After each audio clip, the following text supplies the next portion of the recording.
Kisah dimulai dari seorang pria berbadan gembul yang sedang duduk bersama seorang anak kecil bernama Chuan. Dia sedang bercerita berita terhangat saat ini kepada Chuan tentang manusia ikan.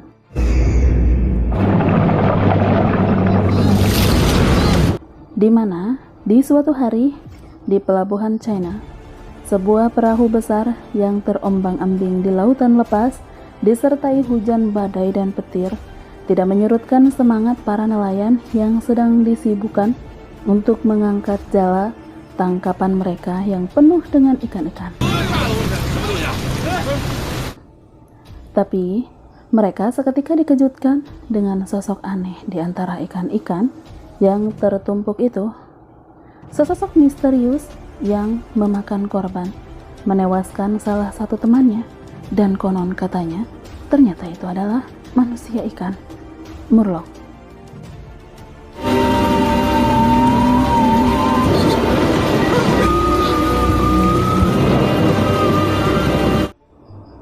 Sebuah cerita pun usai karena Pak Han ayah Chuan datang dan menyuruh si pria gembul itu pergi.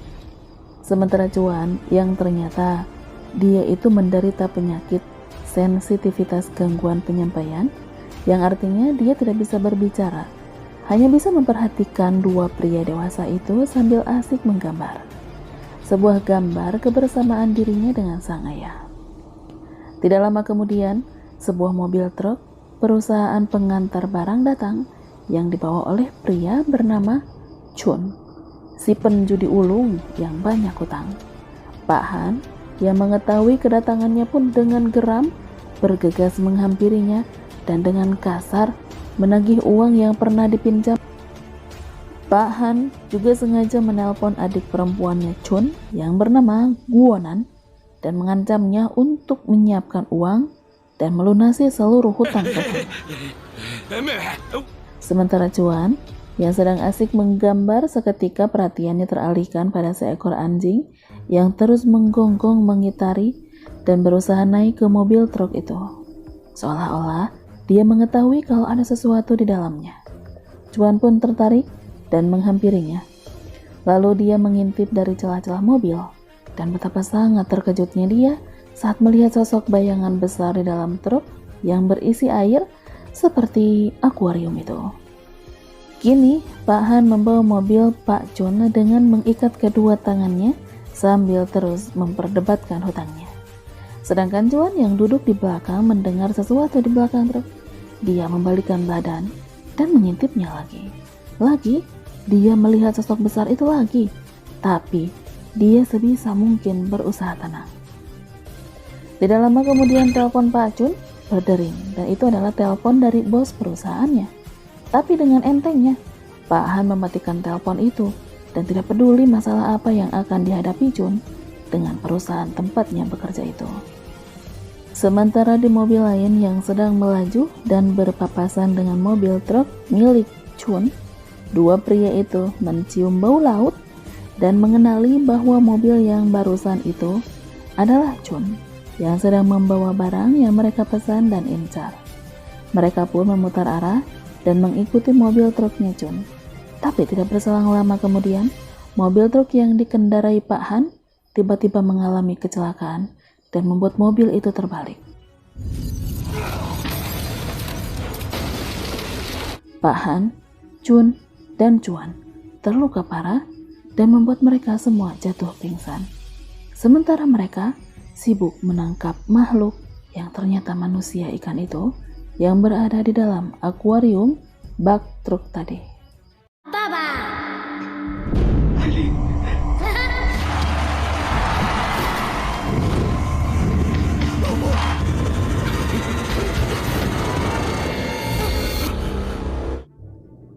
Ringkasan peristiwa dan kenangan dirinya dengan sang anak istri di masa lalu menyadarkan Pak Han dari ketidaksadarannya. Dia mendapati dirinya tergeletak di atas tumpukan jala dan dengan keadaan sekitar yang berantakan.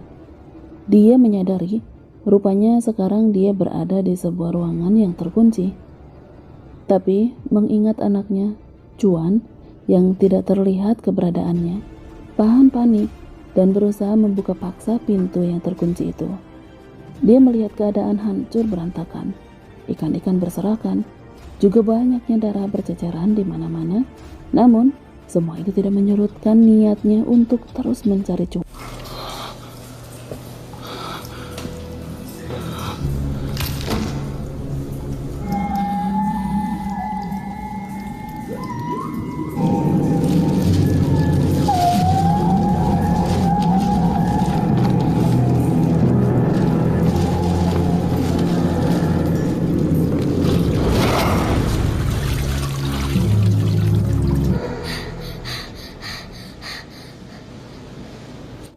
Scene pun beralih ke 3 jam yang lalu sebelum Pak Han sadarkan diri. Juan terlihat berusaha membangunkan sang ayah dengan ketidakberdayaannya yang tidak bisa berbicara. Namun usahanya tidak membuahkan hasil. Berhubung mereka terkunci di suatu ruangan, niat hati ingin meminta pertolongan untuk sang ayah. Juan nekat memanjat dan naik ke lorong-lorong atap ruangan. Di sana, dia melihat orang-orang yang sedang disibukkan dengan ikan-ikannya masing-masing, dan dia juga mendengar perbincangannya mereka bahwa mereka telah berhasil menangkap manusia ikan yang katanya sudah banyak memakan korban itu. Dia juga melihat 2 orang yang secara sembunyi-sembunyi sedang merekam seluruh kegiatan di sana. Tapi tiba-tiba dikejutkan dengan keributan orang-orang yang berlari sambil membawa seluruh peralatan operasi. Ternyata manusia ikan itu kini kondisinya dalam keadaan yang sangat kritis. Jadi, mereka berencana akan melakukan tindakan operasi untuk mengeluarkan dan menyelamatkan embrio calon anak manusia ikan yang sedang kritis itu. Dengan rasa penasaran, Juan turun melewati pipa paralon supaya dia bisa melihat dengan jelas rupa dari manusia ikan tersebut.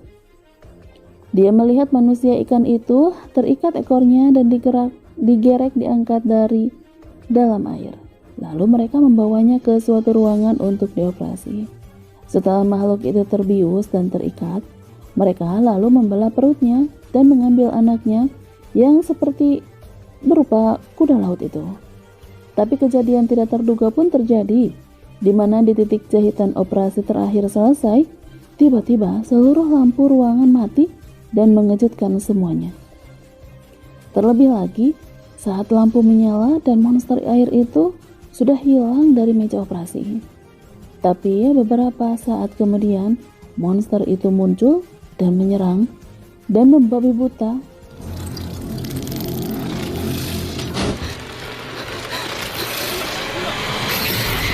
menewaskan semua orang yang berada di sana.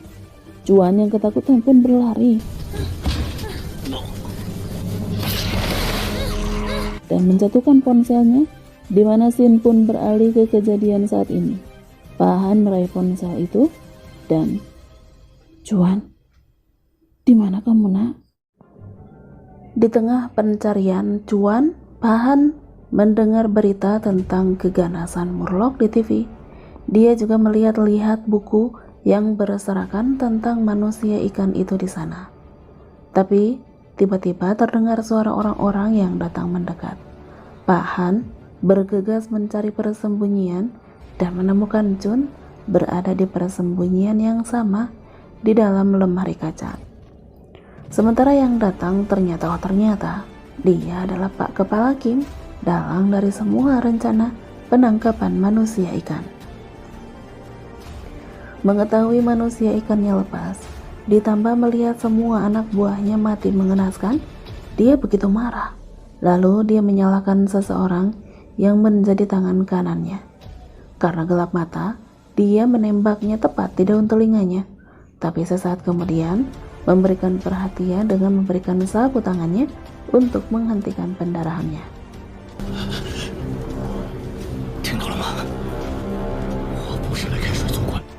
Tiba-tiba sesuatu dari dalam air pun muncul. Dia menampakkan diri.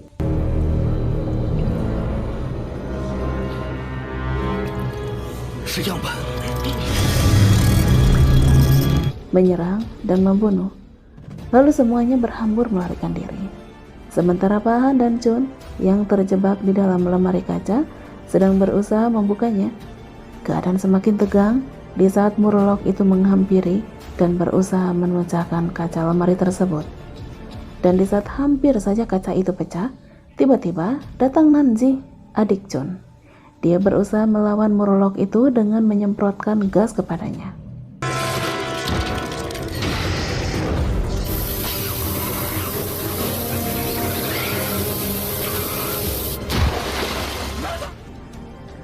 Setelah usahanya berhasil dan membuat Murloc itu kembali ke dalam air, Nanji membuka lemari kaca dan mengeluarkan mereka dari sana. Lalu mereka bergegas keluar dari ruangan itu. Mereka tiba di ruangan CCTV dan berusaha untuk memperbaiki layar-layar monitornya, berharap memudahkan pencarian akan keberadaan Chuan. Sementara di tempat lain, Chuan dan dua orang yang merekam mengambil gambar dengan sembunyi-sembunyi tadi sedang ketakutan karena kini mereka digantung dalam kandang besi di atas kolam. Dijadikan umpan untuk memancing makhluk Murloc itu keluar dari persembunyiannya.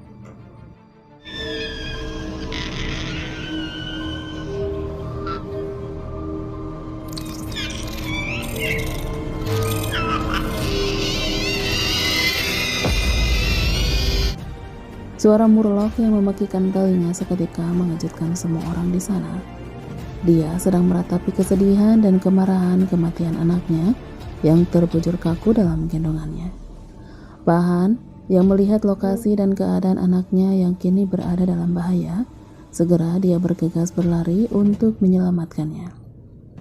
Di tengah teror datangnya Murloc yang membabi buta, membalaskan dendam kematian anaknya, dia terus berupaya mengeluarkan Chuan dan dua orang lainnya dari perangkap besi itu.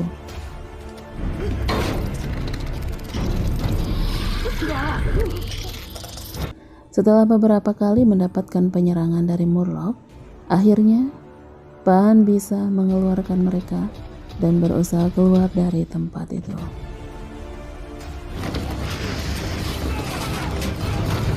Sedangkan yang lainnya masih berusaha menangkap makhluk itu dengan susah payah. Beberapa saat kemudian, mereka bisa melumpuhkannya dengan tembakan bius dan sengatan listrik.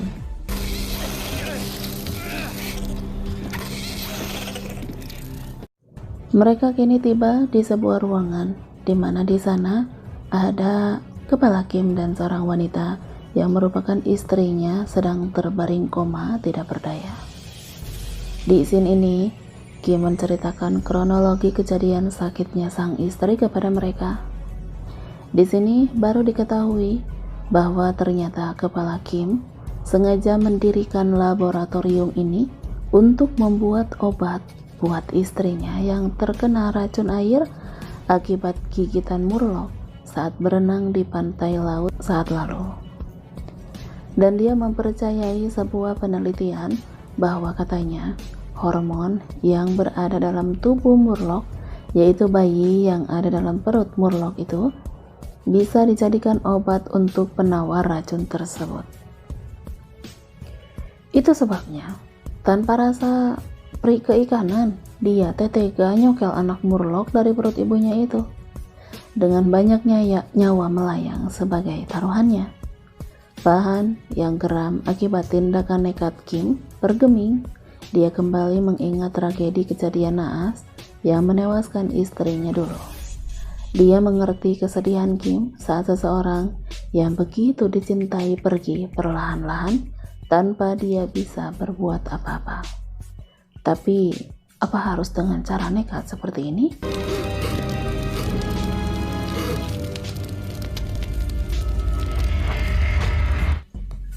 Di tempat lain, seorang pria yang dendam atas kematian temannya di tangan Murloc itu sengaja menyiksa makhluk itu dengan cara mencabuti semua gigi-giginya yang beracun tersebut.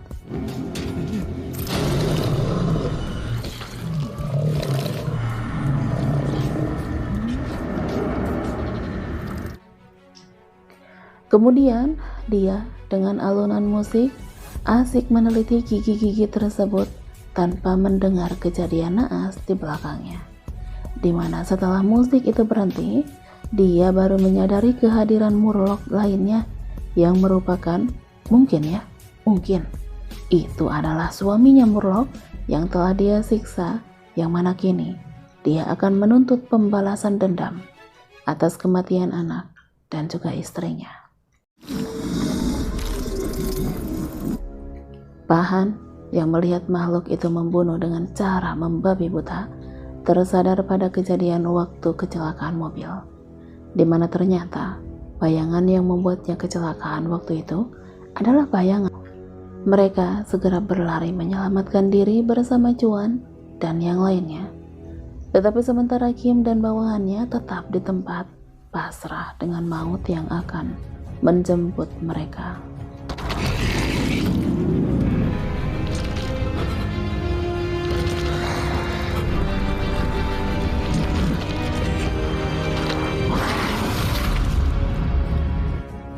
Mereka kini berada di satu-satunya pintu jalan keluar yang hanya bisa dibuka oleh Pak Kepala Kim yang kini sudah binasa. Ketegangan pun semakin mencekam dikala Murloc itu kini menyerang, siap membunuh siapapun yang dia lihat. Dalam persembunyian masing-masing, mereka terus berpikir cara supaya bisa keluar dari ketegangan itu. Naas. Dalam pelarian itu, satu orang harus meregang nyawa tanpa bisa diselamatkan.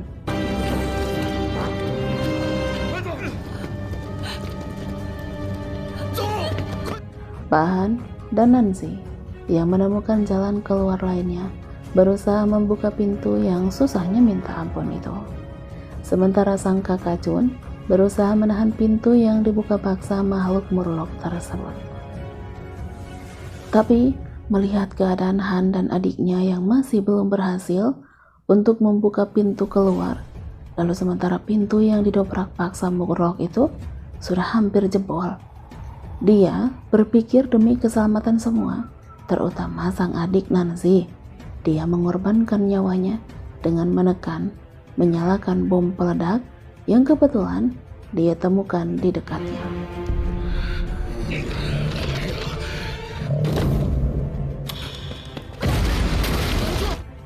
Bom itu meledak bersamaan dengan terbukanya pintu yang dibuka Han.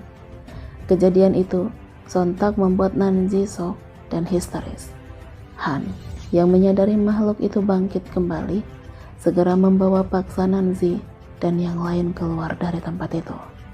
Tapi lagi-lagi mereka terjebak di ruangan pipa gas dan belum mengetahui jalan keluarnya. Sementara Murloc yang mengejar sudah berada di hadapan mereka.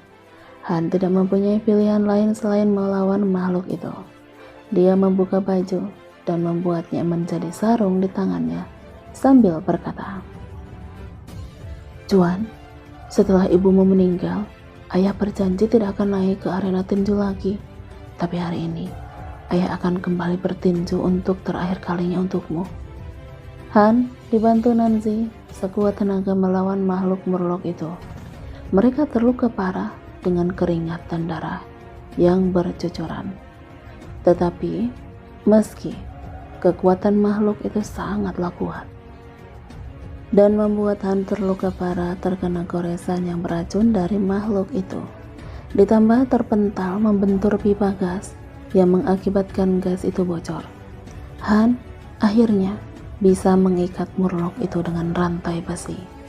Dalam keadaan yang terluka parah dan derayan air mata, Han berkata, "Cuan, ayahmu ini sudah akan menemui ibumu. Ayah tidak bisa menepati janji ayah untuk selalu menjagamu. Kamu harus patuh ya nak, dan keluar dari sini dengan selamat." Nancy yang terluka parah dibantu wanita itu untuk berdiri dan berjalan keluar. Sementara Cuan yang tidak bisa bicara mengetahui ayahnya akan meledak bersama monster itu. Seketika dia berteriak memanggil-manggil sang ayah dengan derai air mata dan kesedihan yang menyayat.